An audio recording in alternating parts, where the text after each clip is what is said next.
धुळे जिल्ह्यातील साक्री येथील शेतीमालाला योग्य भाव मिळत नसल्याने शेतकऱ्यांच्या अडचणी दिवसेंदिवस वाढत असून साक्री तालुक्यात याचे तीव्र पडसाद उमटले आहेत।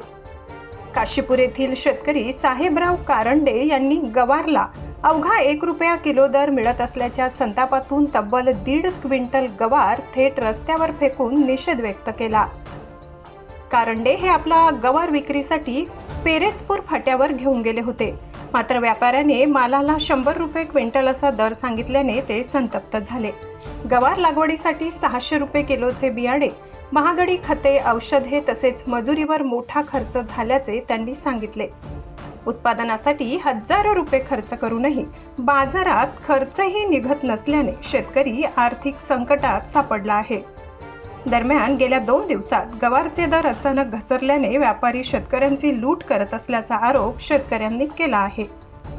या घटनेवर राष्ट्रवादी काँग्रेस शशप पक्षाचे जिल्हाध्यक्ष जितेंद्र मराठे यांनी संताप व्यक्त करत सरकारने तातडीने हस्तक्षेप करून शेतकऱ्यांना न्याय द्यावा अशी मागणी केली आहे।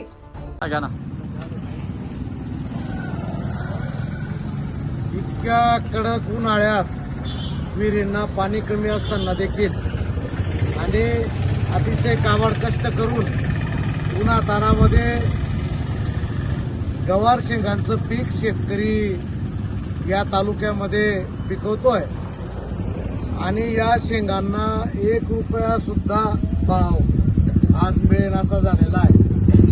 शेतकऱ्यांची अक्षरशः क्रूर अशी थट्टा व्यापाऱ्यांकडून असेल, सरकारकडून असेल, निसर्गाकडून असेल सध्या होताना दिसते। गेल्या महिनाभरापूर्वी अवकाळी पावसाचा फटका कांदा उत्पादक शेतकऱ्यांना बसला होता।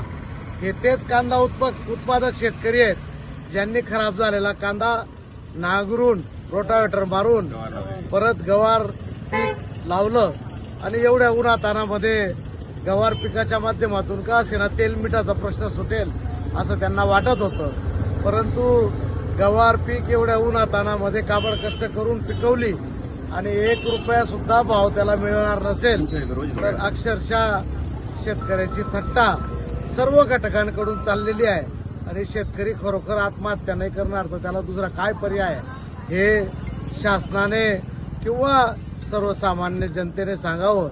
शेतकऱ्याच्या अशा या थट्टेला शासन तर जबाबदार आहेच आहे, पण आसमानी संकट सुद्धा याला जबाबदार आहे आणि म्हणून